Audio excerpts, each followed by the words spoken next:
Abramos as nossas Bíblias, 1 Reis, capítulo 19.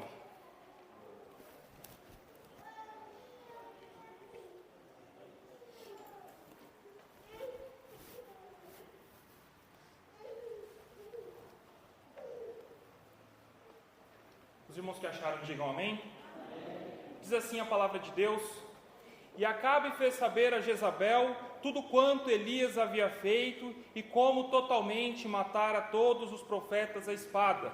Então Jezabel mandou um mensageiro a Elias a dizer-lhe: Assim me façam os deuses e outro tanto, se de certo amanhã a essas horas não puser a tua vida como a de um deles. O que vendo ele se levantou e para escapar com vida se foi, e veio a Berseba, que é de Judá, e deixou ali o seu moço. E ele se foi ao deserto, caminho de um dia, e veio e se assentou debaixo de um zimbro, e pediu em seu ânimo a morte, e disse: Já basta, ó Senhor, toma agora a minha vida, pois não sou melhor do que meus pais. E deitou-se e dormiu debaixo de um zimbro, e eis que então um anjo tocou e lhe disse: Levanta-te e come. E olhou, e eis que à sua cabeceira estava um pão cozido, sobre as brasas e uma botija de água. E comeu e bebeu, e tornou a deitar-se. E o anjo do Senhor tornou a segunda vez, e o tocou, e disse: Levanta-te e come, porque muito comprido será o caminho. Levantou-se, pois, e comeu e bebeu, e com a força daquela comida caminhou 40 dias e 40 noites, até Horebe, o monte de Deus. E os irmãos digam amém. Glória a Deus. Meus irmãos, nessa noite nós falaremos um pouco a respeito da vida do profeta Elias, a respeito de tudo aquilo que aconteceu na vida dele e como ele chegou nessa situação a ponto de querer desejar a própria morte. E eu começo refletindo com os irmãos, quantas das vezes, devido às circunstâncias da vida, quantas das vezes, devido aos problemas que nós passamos, nós desejamos, talvez, olha, eu não deveria ter nascido, ou talvez eu não deveria estar aqui. E muitas das vezes nos sentimos fracos, desanimados, caídos e pensamos que não tem mais solução para as nossas vidas. Nós vemos aqui que o profeta Elias, ele se encontra nessa situação. Mas para isso nós precisamos conhecer quem era Elias e o porquê que ele se encontrou nessa situação. Quando nós olhamos para a palavra de Deus, em 1 Reis, no capítulo 17, nós vemos que Elias ele aparece subitamente na história do povo de Israel. Percebam que todas as vezes que o povo de Deus se desviava do caminho do Senhor, o Senhor levantava um profeta para poder corrigir, para poder dar a direção novamente para aquele povo. E quando nós olhamos para 1 Reis, capítulo 17, nós entendemos que o povo estava desviado. Nós olhamos e entendemos que Acabe, filho de Onri, ele foi considerado, se os irmãos olharem no capítulo 16, ele foi considerado o rei mais perverso de todos os reis que antecederam Acabe. Então, a situação do Estado de Israel, a situação do reino de Israel era uma situação catastrófica, porque existia no poder um rei que não servia e não buscava o Deus verdadeiro. E para piorar a situação, Acabe, ele se casa com Jezabel.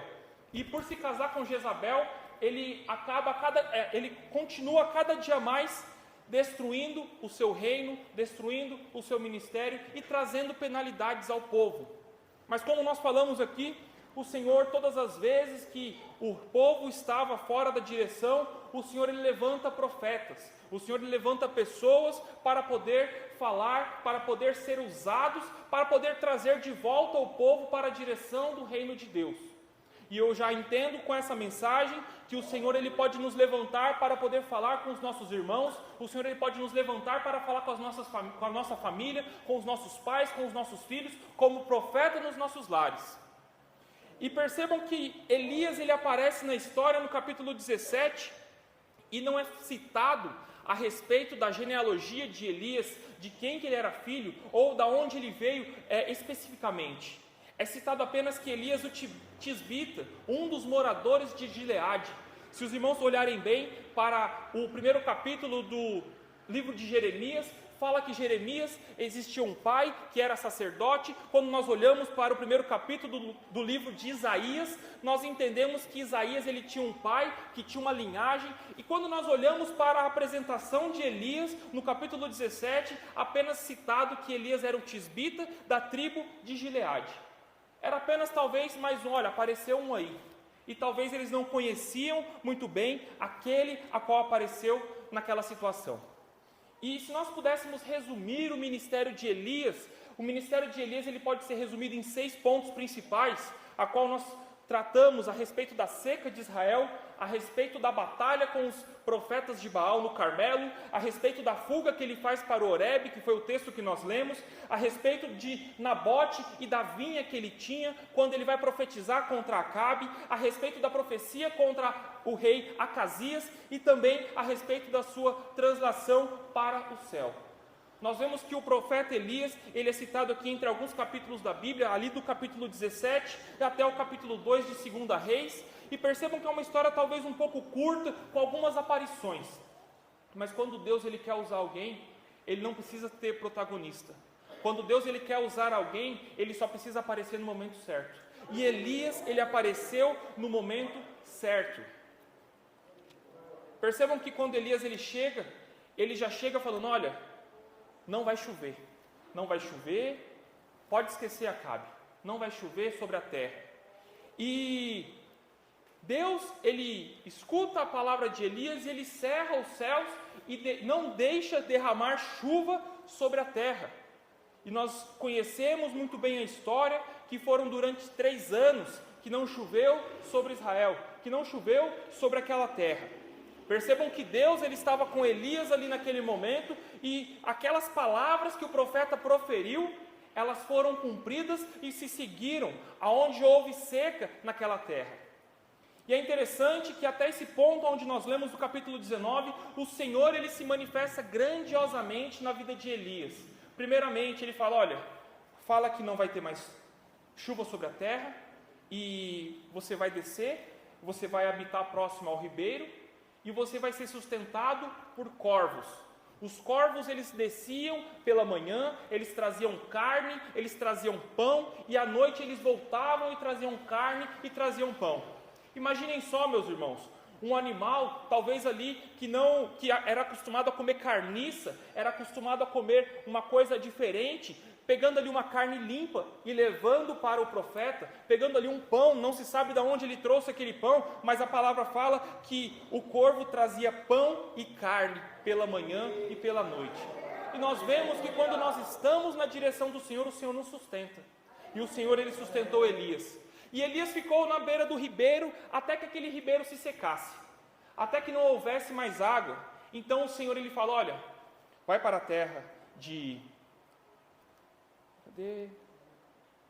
a terra de Sarepta, em Sidom, e lá você será sustentado por uma viúva. Não era nenhuma viúva de Israel, era uma viúva estrangeira que iria sustentar o profeta. E percebam que Deus ele estava continuamente cuidando e zelando pela vida de Elias. E o que nós entendemos com isso? Quando nós temos uma chamada de Deus, o Senhor ele nos preserva. Quando nós temos uma chamada de Deus, o Senhor ele nos protege. Ele cuida de todas as coisas nas nossas vidas.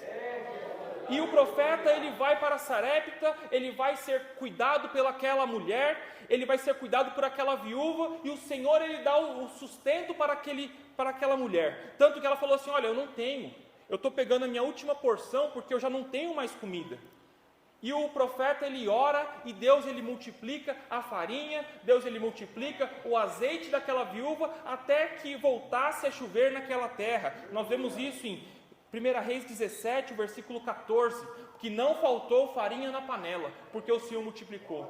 E mais uma vez nós vemos o cuidado de Deus com o profeta Elias. Primeiro, sustentado pelos corvos, sustentado pela água que corria de um ribeiro. Depois, sustentado por uma viúva estrangeira, não era do mesmo povo dele. Não é a mesma coisa se a gente vai para um outro país, vai para o Paraguai, vai para os Estados Unidos e a gente fala, eu quero ser sustentado por alguém daqui. A gente não fala nem o idioma, a gente não conhece nem a cultura. Como que a gente vai querer ser sustentado por alguém de outra nacionalidade? Mas o profeta, ele guiado por Deus, ele vai para a terra de Sarepta, para Sidom, e ele habita ali e é sustentado por uma viúva estrangeira, que provê ali para ele o alimento diariamente. E o que é mais interessante é que quando nós estamos na direção de Deus, quando nós somos guiados por Deus, o Senhor ele nos ouve. E o Senhor ele atende às nossas orações. Percebam que essa viúva ela tinha um filho. E esse filho ele veio a falecer. Esse filho ele veio a falecer e a viúva falou assim: olha, mas e agora? Meu filho morreu, eu já não tenho meu marido e agora meu filho faleceu. E o profeta ele ora a Deus, e Deus ele ouve a oração do profeta e traz de novo à vida aquela criança que havia falecido, aquela criança que havia morrido. Quando nós estamos na direção do Senhor, o Senhor ele ouve as nossas orações, o Senhor ele atende às nossas orações. E continuando a história a qual nós estamos falando do profeta Elias, nós vemos que depois de 3 anos, ele retorna para o povo de Israel e ele fala: olha, eu preciso me apresentar até o rei. Eu preciso me apresentar, eu preciso falar com o rei, eu preciso voltar e falar com o rei. E quando ele retorna, ele encontra ali com Obadias, e Obadias ele começa a falar que ele tem medo de falar com o rei que Elias estava aqui, porque Elias poderia sumir, poderia ir para outro lugar, mas Elias falou: não, eu preciso me encontrar com o rei. E Elias se encontra com o rei, e naquele momento que ele se encontra com o rei, ele fala que era para ter um duelo. Nós falamos aqui da luta contra os profetas de Baal. E Elias, ele propõe uma batalha, ele propõe ali, talvez, preparar 2 altares, aonde um altar seria aceso pelo Deus Baal, e um altar seria aceso pelo Deus Altíssimo. E ali naquele momento, aqueles profetas, eles começam a se cortar, eles começam a gritar, a ficar ensanguentados, e o fogo não desce. Mas quando Elias prepara o altar, ele molha todo aquele altar no Monte Carmelo, ele clama a Deus, e o Deus do céu, o Deus Altíssimo, ele responde com fogo. Percebam que o profeta, ele tinha uma intimidade com Deus, que tudo que ele falava, tudo aquilo que ele pedia, Deus prontamente atendia. Olha, não vai chover, não vai chover. Agora vai chover, vai chover. Deus, manda fogo. O fogo desceu. Deus, tem uma viúva que o filho dela morreu, traz de volta a vida. Deus traz de volta a vida. O profeta ele tinha uma intimidade com Deus. O profeta ele tinha comunhão com Deus. Isso é bom. É bom quando nós nos relacionamos com Deus. É bom quando nós temos intimidade com o nosso Deus e nós percebemos que Deus ele nos ajuda, ele nos capacita dia após dia. Glória a Deus. Depois que acontece essa situação, Elias ele ora, ele vai para o monte, ele se ajoelha e ele ora para que a chuva viesse. Tanto que ele começa a correr, ele passa até na frente do seu moço para alcançar a carruagem de Acabe, para falar para eles se protegerem, porque a chuva estava chegando. Então, ele mais uma vez ele pede a Deus e Deus fala: olha, Senhor, manda chuva. E o Senhor mandou a chuva. E os irmãos conhecem a história. Eles matam ao fio da espada todos aqueles profetas, acabam com toda aquela idolatria, com todos aqueles bosques que o próprio rei Acabe havia levantado, com todos aqueles postes, com todas aquelas imagens que aquele rei e aquela rainha haviam levantado. Eles acabam destruindo tudo e tentam restaurar ali o culto ao Deus de Israel. Eles tentam restaurar o culto ao Deus de Israel. Porém, uma coisa acontece, e nós entramos no texto a qual nós lemos. O marido Acabe, ele contou para a esposa dele tudo o que aconteceu. Ele falou: olha, Elias voltou, você viu que choveu, só que você não tem mais seus profetas, tá? Porque ele matou todos. O povo se revoltou e ele acabou matando todos os profetas. E aquela mulher, ela fica irada. Aquela mulher, ela fica talvez ali com um sentimento de vingança, de querer descontar aquilo que aconteceu em alguém. E ela fala: olha, se até amanhã, esse mesmo horário, espere aí que até amanhã, esse mesmo horário, isso que aconteceu com os meus profetas acontecerá com Elias. E ela jurou que ela iria fazer a mesma coisa que foi feito com os profetas dela, com Elias. Mas imaginem só, quando nós estamos com Deus, nós não tememos. A palavra de Deus fala que aqueles que confiam no Senhor, eles não se abalam, mas eles permanecem para sempre. Mas o que é mais interessante é que Elias, ele se abalou. O que é mais interessante nessa passagem é que Elias, ele sentiu medo. Ele teve medo, ele teve pavor e ele decidiu fugir. Ele decidiu sair daquele lugar, correr para salvar a sua vida. Imaginem só um homem que viveu diversos milagres, que orou e Deus estancou os céus e não houve mais chuva, que orou e Deus abriu novamente os céus, que foi sustentado por corvos, que foi sustentado por uma viúva estrangeira, que orou e Deus restituiu a vida de uma criança, que desceu fogo do céu. Agora esse Elias, que tinha intimidade com Deus, ele se sente constrangido, ele se sente acuado e ele foge. Ele fala: para mim já deu, eu não quero mais isso não, eu vou embora. Para mim já deu, essa é a última vez que eu vou no culto. Para mim já deu, essa é a última vez que eu entro nessa igreja. E o que é interessante, de todas as vezes que nós falamos que Elias orou e Deus atendeu, Elias pediu a morte, Deus não atendeu. A única vez que Deus não atende a oração de Elias é quando ele pede a própria morte. Ele fala assim: já basta, Senhor, para mim já chega. Toma agora a minha vida. Deus, me mata, acaba comigo. E Deus: não vou matar. Não está no meu plano. Porque às vezes a gente faz o nosso plano, mas o nosso plano não é o plano de Deus. Como os jovens cantaram, os planos de Deus, eles não se frustram, os nossos se frustram. Os nossos planos, às vezes a gente planeja, faz votos no início do ano: esse ano vai ser diferente, esse ano vai ser assim, assim, assado. Faz promessa: esse ano eu vou conseguir ir em todas as aulas da escola dominical. Tem gente que consegue, graças a Deus. Mas tem muita coisa que se frustra, porque são os nossos planos. Mas quando nós olhamos para os planos de Deus, os planos de Deus, eles não se frustram. Os planos de Deus, eles não podem ser mudados. Já está decretado. Nas nossas vidas, aquilo que Deus tem, já está decretado. E quando for a hora de morrer, vai morrer, mas quando não for, não vai morrer. Quando for a hora de passar no aperto, vai passar. Mas quando for a hora de passar a bonança, você vai passar pela bonança também. Glória a Deus, aleluia. E Elias, ele foge. Elias, ele foge e ele vai para o deserto. Só que uma coisa que nós entendemos, nós que já estamos há muito tempo na casa do Senhor, nós entendemos que o lugar que Elias fugiu, ele foi para uma escola, porque Elias foi para o deserto. E todas as vezes que nós encontramos na Bíblia que alguém vai para o deserto, essa pessoa ela vai para aprender algo. Jesus ficou 40 dias no deserto. O povo de Israel ficou 40 anos no deserto. Todas as vezes que Paulo, quando se converteu, ele foi para o deserto, ele foi para as terras da Arábia. Todas as vezes que nós vemos o deserto, nós vemos que existe um aprendizado. Deus, ele quer ensinar. Talvez você está passando por algum deserto nessa noite. Talvez a situação na sua casa não está fácil. Talvez você pense assim: mais uma segunda-feira e vai voltar tudo de novo. Eu nesse deserto, nessa provação.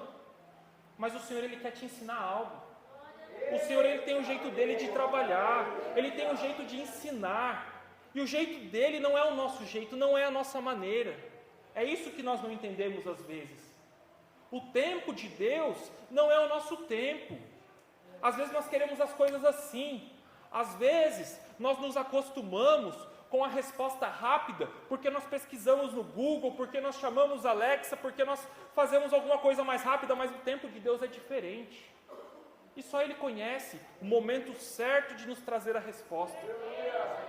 Então, se você está passando por este deserto, se você está passando por essa provação, por este vale, entenda que existe um aprendizado da parte de Deus. Entenda que o Senhor, Ele quer nos ensinar algo quando o Senhor, Ele nos leva para o deserto. Porque quando nós sairmos do deserto será diferente. Quando nós sairmos do deserto, nós sairemos capacitados para executar a obra que o Senhor tem colocado nas nossas mãos. Glória a Deus, aleluia. E o que é mais interessante, meus irmãos, que quando nós olhamos para a Bíblia Sagrada, o nosso manual, a nossa regra de fé, nós vemos que a Bíblia Sagrada, ela aborda diversos assuntos, tanto assuntos espirituais quanto assuntos seculares. Vejam bem, quando José, ele é instituído governador do Egito, José ele fala para Faraó, olha, guarda a quinta parte, para que nos dias maus, nos dias da fome, você consiga ter reservas. E o que nós aprendemos com isso? Não gaste todo o seu salário. Guarda uma parte do seu salário, você pode ter um momento de dificuldade. A Bíblia ela fala, meus irmãos. A Bíblia ela fala. E nós vemos aqui que Elias, ele se encontra numa situação de depressão. Quem aqui já passou por um momento de depressão? E a gente sabe o que acontece numa situação de depressão. Eu quero morrer, eu não aguento mais essa vida, eu não aguento mais viver. É um sono. Talvez alguém já ficou numa situação meio depressiva, a pessoa fica com sono, o sono da morte, porque essa pessoa ela só pensa em dormir, ela não quer comer, ela não quer se alimentar, ela não quer sair, ela só quer ficar em lugares escuros. E Elias estava nessa situação. Elias ele se deitou debaixo de um pé de zimbro, ele pediu a morte, ele não queria comer, ele não queria acordar, ele só queria dormir. E a Bíblia nos mostra qual que foi a receita para Elias sair desse estado depressivo. O anjo ele chega, ele bate, Elias, acorda. Elias, acorda, ó, toma, bebe, come, porque a sua caminhada será longa. Um pão cozido sobre as brasas, uma botija de água. E qual que é a receita que os psicólogos, que os médicos falam para quem está no estado de depressão? Olha, você precisa conversar, você precisa ficar acordado, você precisa se alimentar, você precisa se hidratar. A Bíblia já falava isso, meus irmãos. Percebam como a palavra de Deus, ela nos ensina em diversos aspectos da nossa vida. A Bíblia já falava que nós temos que nos alimentar. E mais do que isso, porque Elias ele vai caminhar, então nós temos que fazer exercício físico. Os irmãos, depois que quiserem, o Thiago Sobral ali, personal, já está ali. Então, além de se alimentar, além de beber, de se hidratar, precisa fazer o exercício físico. E pensa no exercício que Elias fez. 40 dias caminhando, 40 dias e 40 noites. Fez um bom exercício. E então ele estava no estado depressivo, meus irmãos. Elias se encontrava em um estado depressivo. Ele não queria mais viver, ele não queria se alimentar, ele não queria a sua própria vida, ele só queria dormir. O resto que fique por aí. Já vão me matar mesmo? Melhor que o Senhor me mate, porque já estão me perseguindo por aí. E quantas das vezes as perseguições desse mundo nos desanimam? Quantas das vezes as perseguições, seja no trabalho, seja com um parente que ainda não é crente, seja com um esposo que não é crente, uma esposa que ainda não serve a Deus, quantas das vezes as perseguições e as coisas desse mundo terreno nos afligem e nos tiram a paz, nos tiram a vontade de viver. Mas a palavra de Deus ela fala, e o próprio Senhor Jesus ele disse, no mundo vocês teriam aflições, mas tende bom ânimo. Nós precisamos ter bom ânimo, meus irmãos. Nós precisamos ter a esperança que nós temos um Deus que trabalha em nosso favor. Não é só nos momentos fáceis, não é só nos momentos de bênção, mas também nos momentos de angústia, nos momentos de fraqueza, nos momentos de decepção. O nosso Deus ele está trabalhando em nosso favor.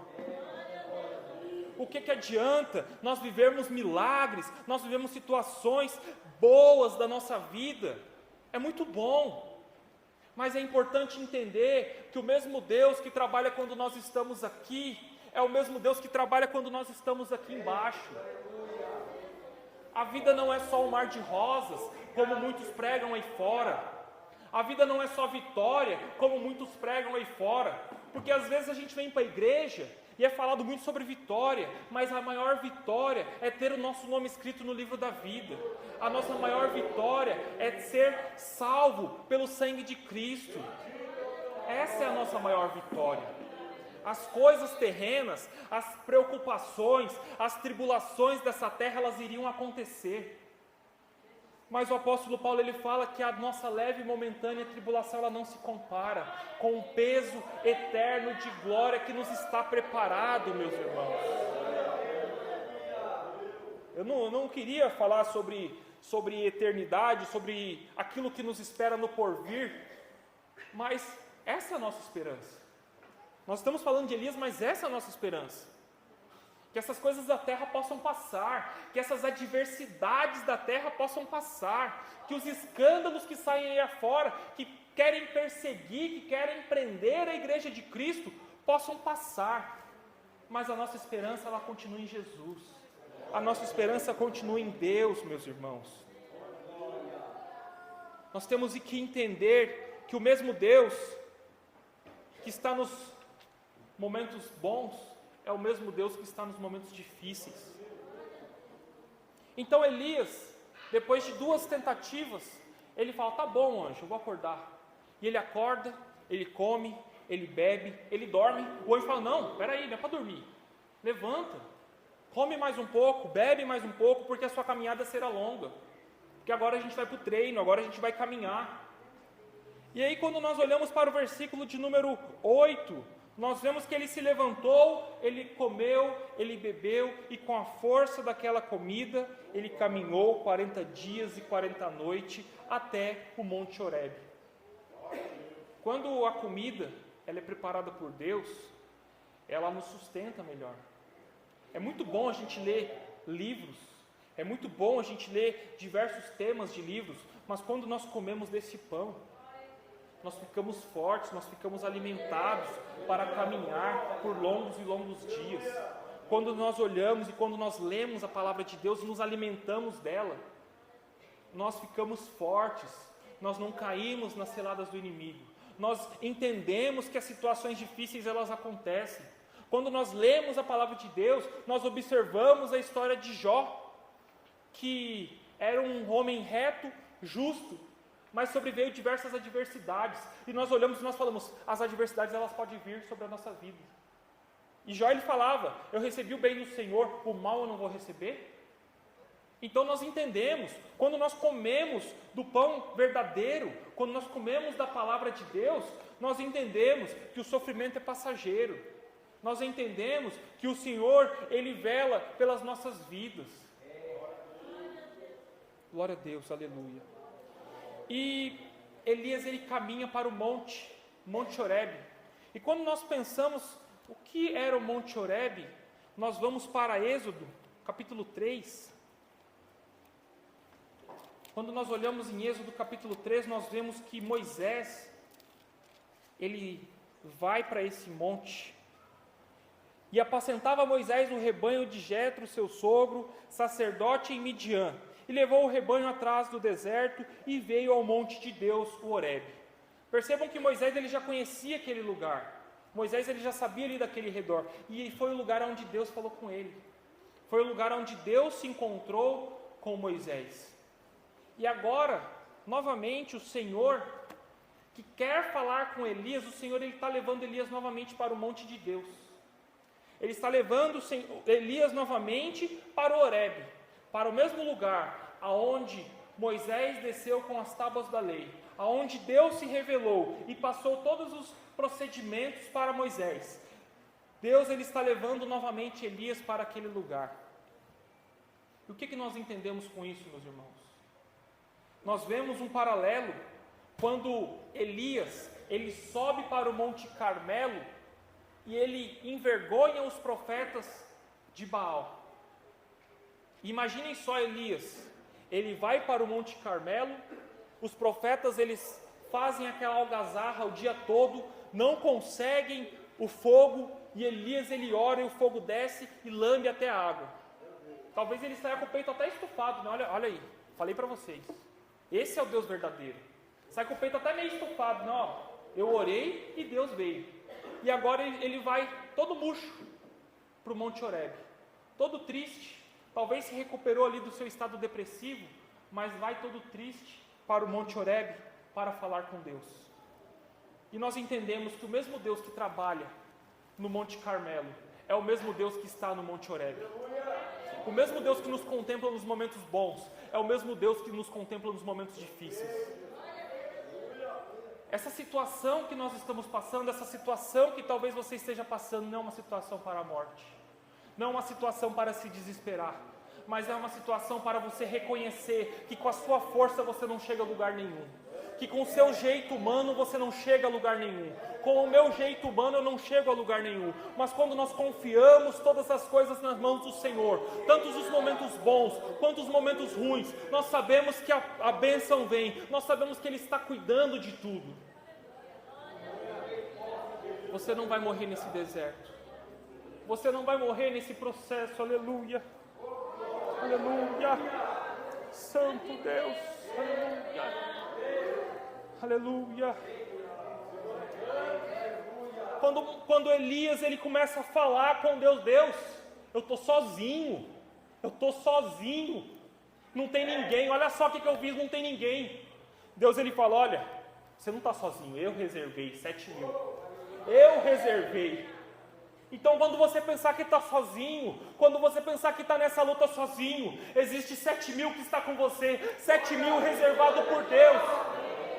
Quando você pensar que está sozinho, existe um círculo de oração que está orando por você, existe um pastor que está orando pela sua vida, existe uma igreja que se levanta em seu favor, existe amigos que oram pela sua vida. Você não vai morrer nessa situação, você não vai morrer nesse estado depressivo, aleluia. Quando nós olhamos para a história de Jeremias, ele é lançado em um poço, e ele atola num poço, ele não consegue fazer nada, eles falam, ele vai morrer ali, ele está no poço, num lamaçal, e ele não tem como sair daquele lugar, mas Deus levanta Ebed-Meleque, um etíope, um estrangeiro, para poder salvar Elias, para salvar Jeremias. Olha, rei, lançaram Jeremias no poço, ele vai morrer ali, me deixe lá salvar ele. E Ebed-Meleque ele pega trapos, ele pega tecidos velhos, e ele faz ali, ele lança uma corda e fala, Jeremias, prende debaixo do seu braço que nós vamos te puxar. Quando você pensar que está no fundo do poço e não tem para onde olhar, olhe para cima, aleluia, olhe para o Senhor, aleluia, aleluia. A nossa esperança não vem do homem, mas vem do Senhor que fez os céus e a terra. Aleluia, aleluia. Nós olhamos para a história de Jesus, quando Ele esteve aqui na terra, que assim que Ele começa o seu ministério, Ele é batizado, Ele começa a curar, Ele começa a fazer maravilhas, e o Senhor, o nosso Deus, Ele fala, este é meu Filho amado, em quem eu tenho prazer. E o Espírito Santo desce e enche Jesus. Imaginem só Jesus, cheio do Espírito Santo, fazendo milagres, fazendo sinais. E imaginem só Jesus ali, naquela última oração, já no Getsemane, horas antes de ser preso, horas antes de passar por todo o sofrimento, mas Jesus ele estava ali. E por mais que ele ora, por mais que ele está ali, o Senhor ele estava olhando tudo dos céus.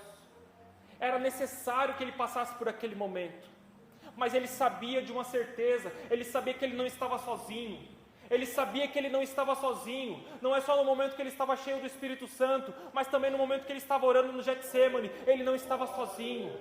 Porque o Senhor dos altos céus estava contemplando aquela situação, mesmo que Deus não agiria ali naquele momento, mas estava contemplando, e Jesus ele seguiu o seu plano, aleluia. O Senhor ele quer nos tirar de uma situação de morbidão, uma situação de paralisia, onde a gente fala, eu não vou conseguir mais, eu não vejo saída, e o Senhor ele quer mostrar para a gente que ainda existe solução para os nossos problemas, ainda existe solução para aquela causa impossível. Você não entrou aqui em vão nessa noite, nós não entramos aqui em vão nessa noite, mas nós entramos aqui com um único propósito, E quando nós dobramos os nossos joelhos e oramos a Deus, Ele ouve dos altos céus. Ah, mas Gessé, eu não consigo orar. É tanto problema que eu não consigo nem orar. Mas o Espírito Santo, Ele intercede por nós. Aquilo que nós não conseguimos falar, o Espírito Santo, Ele intercede por nós, junto ao Pai, com gemidos inexprimíveis. E talvez você ore como Ana, apenas mexendo a boca, mas o Senhor, Ele contempla a sua oração. O Senhor, Ele contempla o seu coração, seja por um parente, seja por uma enfermidade, seja por uma causa de trabalho. O Senhor, Ele sabe, e o Senhor, Ele contempla a situação de cada um de nós. O Senhor, Ele contempla as nossas situações, meus irmãos. E eu quero convidar os irmãos para ficar de pé. Quero fazer uma oração junto com os irmãos. Eu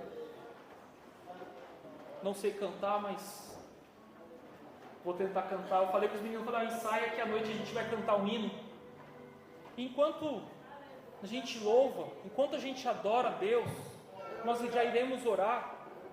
Se você sentir no coração, se você sentir eu preciso de uma oração para ser renovado, vem aqui na frente. Se você sentir eu preciso de um renovo, eu não vejo mais saída, eu preciso de uma oração, vem aqui na frente. Se você ainda não é crente, se você ainda não conhece esse Cristo, vem aqui na frente também, porque existe oportunidade nessa noite, não é o fim.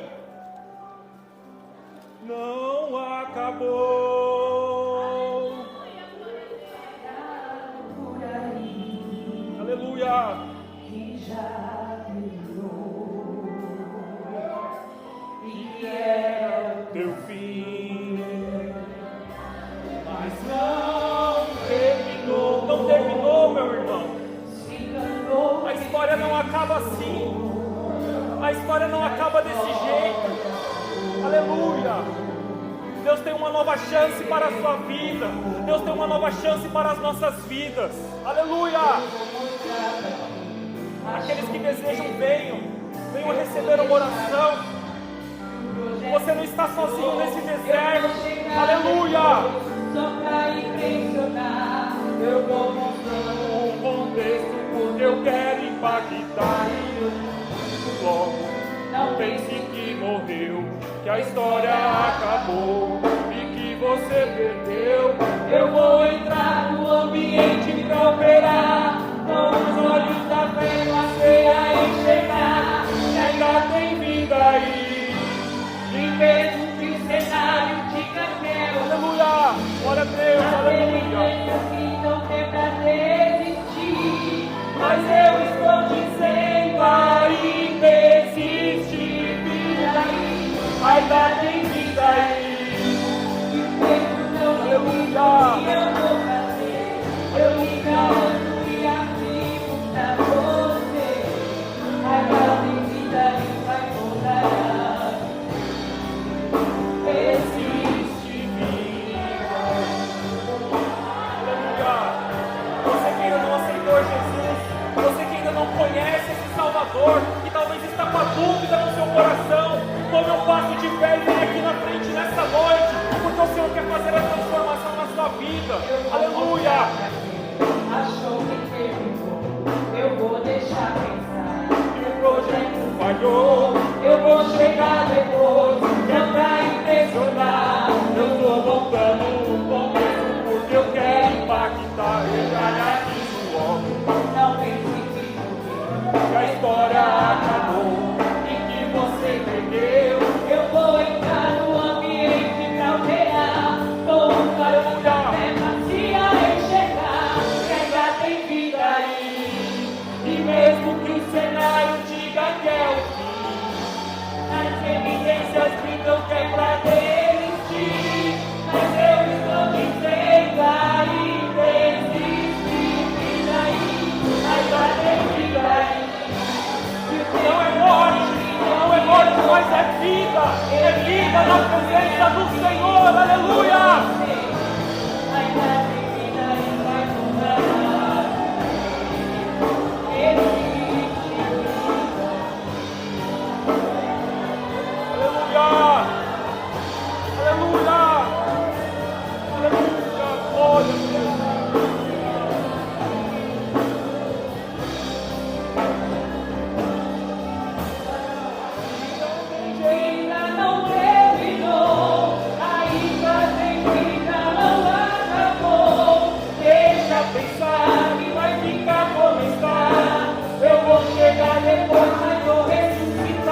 fazer assumir uma nova postura diante de Deus, diante da sociedade. Aleluia, glória a Deus.